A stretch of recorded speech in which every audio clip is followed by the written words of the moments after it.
Almost back. Still enough light and juice left. I'm sinking in the mud in this river, but get some. Let me get a couple more shares here before I go home.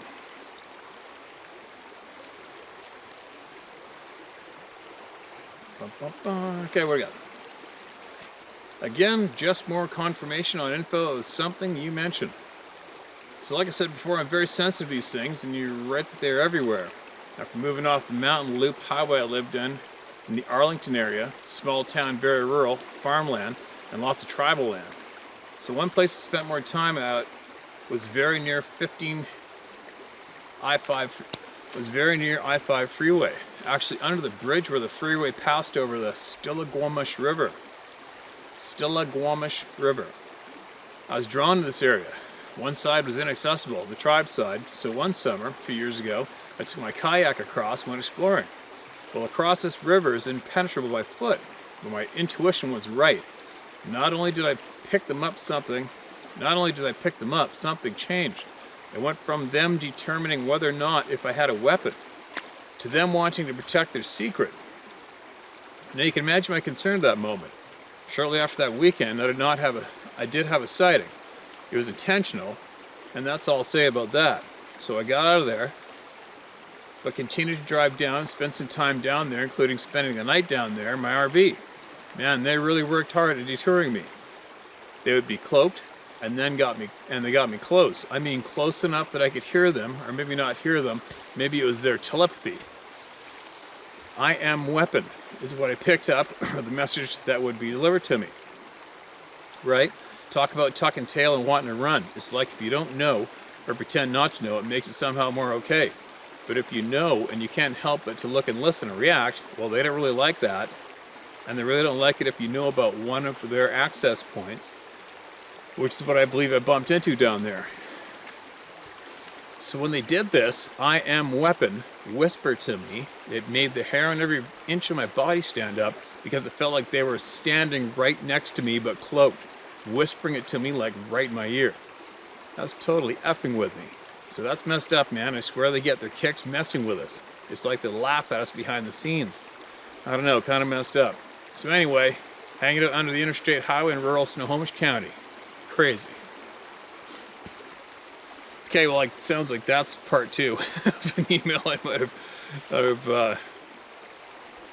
you might have sent before, but it's something else, isn't it? Here's another one on the list. First and foremost, I ask you please not disclose any of my email, info, or name. Now we have that out of the way, I'd like to share what happened. This happened to me only a few days ago. I understand that it is not a very long or extremely intense experience, but I personally will never forget it. I was camping in a place called Beauvais Scout Ranch, southeast Texas, a little towards Houston. I want to say that I'm more of a city boy who is on the fence on if a Bigfoot is a thing. Although even though I'm closer to the city, I've camped for at least one weekend in almost every month of my teenage years and have spent plenty of time in some decently remote and wild camps. But still, I'm not very accustomed to wildlife and the vast ocean of trees in this country. In fact, this campout was the first time I've seen and heard wild coyotes. I heard them because during the first night I wasn't able to pitch my rainfly, so I laid down and stared into the night sky, thinking about how insignificant even all 7 billion of us are compared to in the galaxy or universe. We're the farthest away from any of the buildings and dining halls and closer to the forest. And it was during this time I heard a lot of barks and moos. I thought I was going crazy, thinking that coyotes mostly yelped and whined rather than barked. I know now the truth, though. The coyotes, in fact, mostly bark, and the cows were in the vicinity of my campsite. I also happened to hear many screams coming from the forest, away from any of the other patrols. They freaked me out, but nobody else heard them, so I thought this is just wind hitting something in the forest. The tarps, when they flapped, sounded a lot like footsteps. The tarps, when they flapped, sounded a lot like footsteps. So much so that a lot of people would wake up and ask if somebody needed something, thinking that someone was walking around their tent. So I concluded that it was simply the wind. But I stayed up the second to last night of our trip, the fourth one, and heard something much worse than any scream. and heard something much worse than any scream. It was around 2 o'clock in the morning. My patrol went to bed late that night, around midnight, but I typically go to bed very late. I have sleep apnea, so I have a hard time sleeping. I really don't get a good sleep anyways. So I usually just stay up thinking. And it was around this time, I'd say 2:15 a.m., that I heard walking near the bathroom, which is to my right. It was pretty loud, considering I could hear it from quite that distance.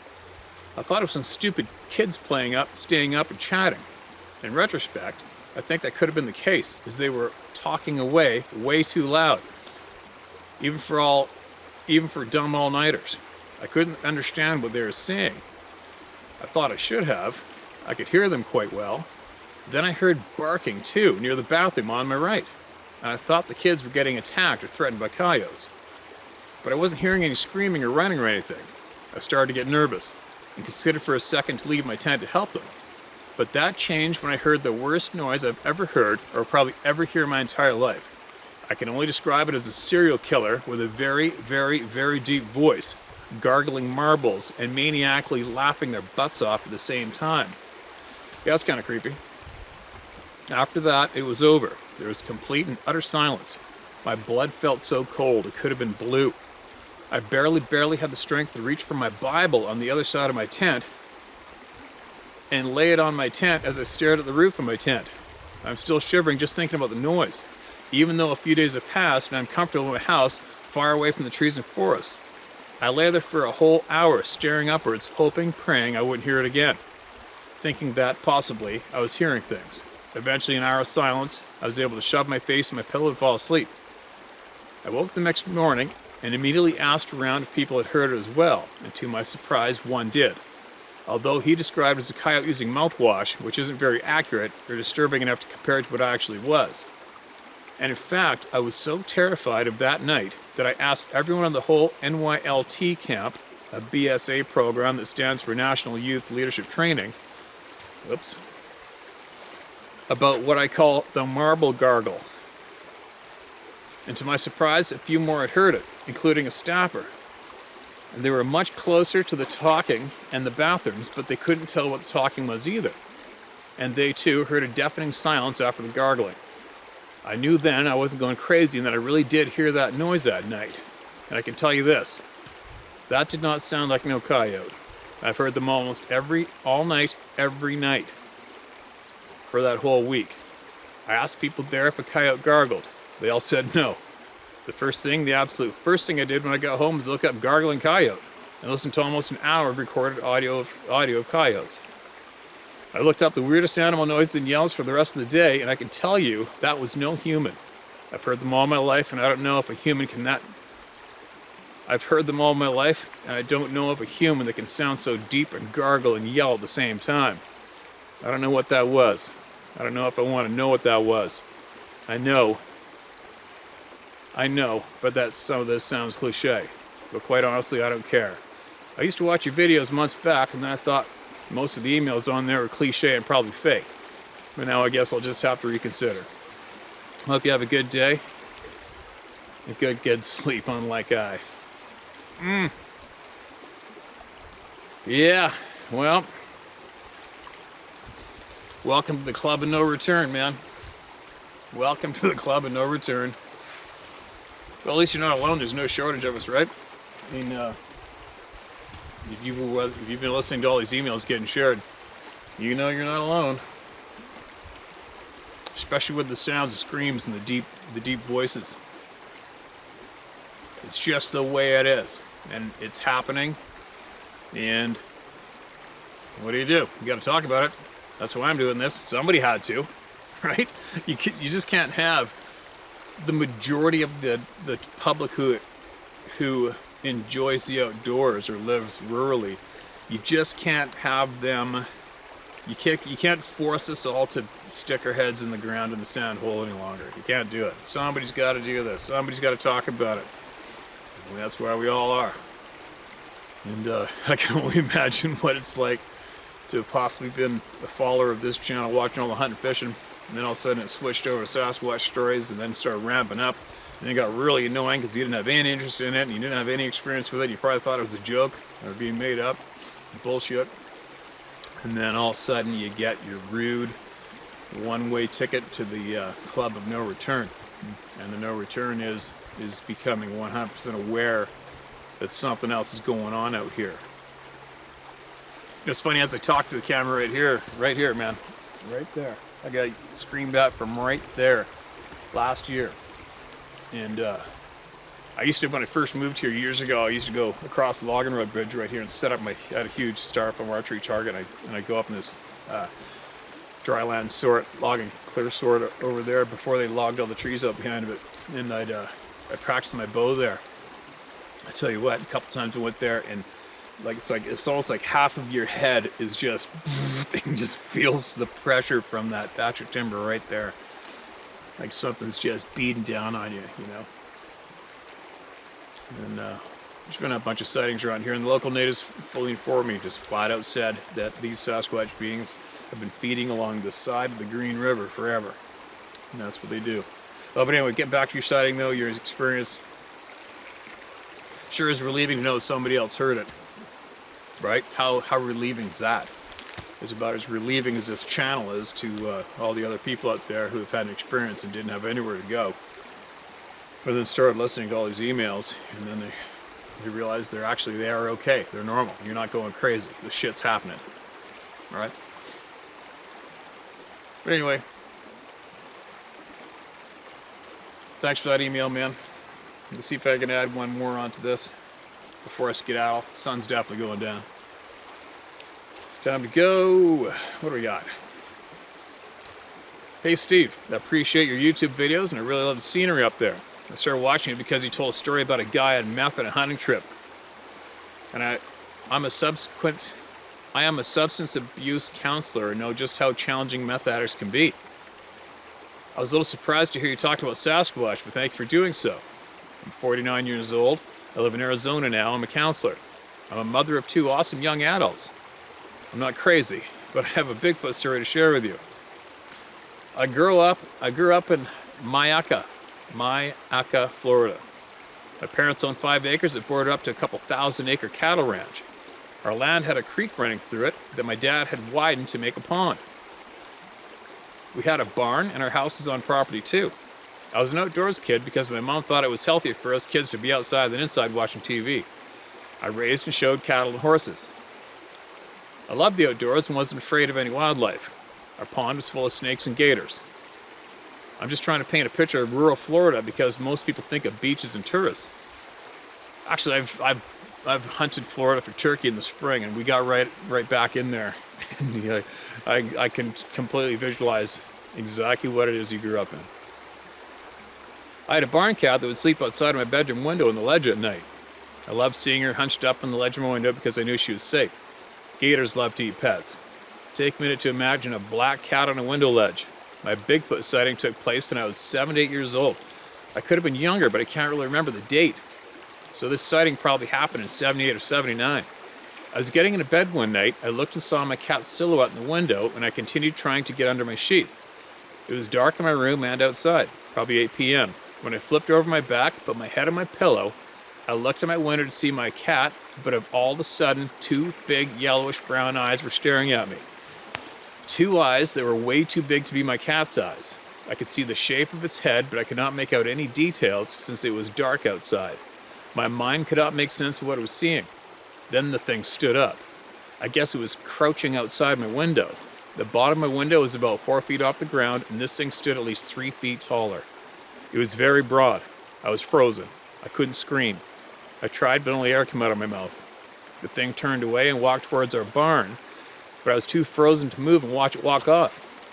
I've tried to explain this away as a kid's imagination, etc., but I still have flashbacks and can remember it like it was yesterday. The thing was huge. It didn't seem to have a neck. My rational mind wants to believe it was a peeping Tom or something, maybe a neighbor trying to scare me, but those weren't human eyes and it was huge. And it didn't seem to have any neck. I guess it could have had big shoulder muscles or something.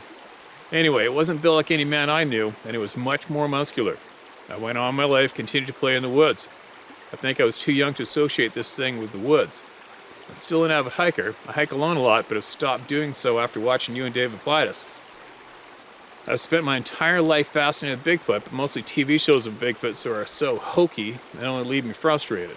Who runs around whooping and knocking on trees at night, right? Thanks for keeping it real. Please don't share my last name. Keep up the good work. Keep up the good work, Pam. Thanks, Pam.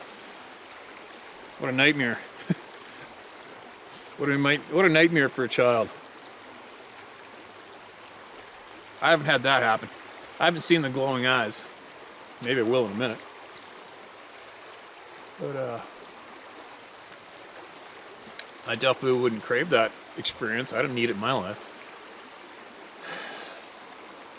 You gotta wonder what it is that enables the eyeballs of these things to light up in the dark. That's just frickin' bizarre. Isn't it? Isn't that just bizarre and wild? You gotta wonder what the hell enables them to be able to do that. Then again, the amount of things that they can do that we can't is frickin' endless anyway, and just mind-boggling and unexplainable. But as long as all of you know that you're not going nuts when you see this shit, that's the main thing we can get out of it right now anyway, right? And then, who knows, maybe possibly one day somebody's gonna just throw it down and show us those eyes lighting up and explain. Or maybe the owners of the eyes will explain to us how it happens. Who knows? Who knows? In the meantime, we'll just keep plugging along. Plugging along and plugging along. See if I can do this one more time, maybe. Hi, Steve. I've always had interest, but never had an experience. I was telling my older brother about your channel, and he found out he had one. He's 7 years older than me and used to do a lot of deer hunting with my dad when I was too young to go along. Turns out he caught a glimpse of one of these creatures one day while hunting a friend's property in central Michigan. I know my brother. I know what he sounds like when he's talking shit or telling stories. I also know what he acts like when he's scared or traumatized. He wasn't lying. He's just not that good of an actor. I couldn't believe that he kept that to himself for 30 years. I'd have sworn I'd never heard a story. I'd have sworn I never heard a story my brother had. I'd have sworn I'd heard every story my brother had to tell. He's not shy, especially around me. He acts like me and my grandfather, right? I was 26 when he told me, when he finally got up the guts to tell me, but it wasn't until he saw me reading a book about him. Nobody's around to hear either. His story was identical to a million stories on your channel. He saw a huge biped walking quickly away from a distance, close enough to know it wasn't a human, and it scared the shit out of him. When he tried to tell my dad and the guy he was hunting with, they shut him down and told him they must have seen another hunter. I guess I now know why my brother seemed to lose interest in the deep woods hunting trips all at once. I can't believe that he kept that to himself all those years. Just another data point that proves the pattern you've identified on your channel. You always say that people would be amazed at how many of their friends and family have experienced this. I now know you're right. Dave. Thanks, Dave. Now you and plenty others completely, thoroughly understand how easy it is for these people to climb up, especially when it happens to someone and they get belittled by their family, when that's supposed to be your ultimate safe place. Sadly, and I can relate, many families just aren't that safe for each other. They just aren't. There's nothing you do about it. But it is a sad thing when I witness people who have had sons and daughters, spouses, tell them their experience and they laugh at them, because the stress that it causes the person to witness those beings without any knowledge on previous is completely off the chart. It's off the chart, right? It's a very, very, very nasty stress. It's a life-altering, life-affecting stress. So that's good that your brother got it off his chest and told you, and you didn't ridicule and laugh at him. It's good that you finally had a safe place to unload that, right? Imagine that. Imagine seeing that frickin' thing and running and telling your dad and uncle and getting laughed at and told to shut the hell up. And then that's what you've had to do. What a sentence. What a shitty thing to do to people. But if you know somebody who has done that to someone, possibly share one of these videos with them. Even this one, whatever. Show them a video of, show show them the channel here and show them all the people that talk about this as it should be. That it's actually happening. It's having a negative impact on tens of thousands of people. All right, and it's sure to help someone, for sure, right? Anyway, anybody see a Sasquatch behind me yet, or fish rising? Definitely the only person here. But it's time to go. Time to get on with it. Talk to you guys later.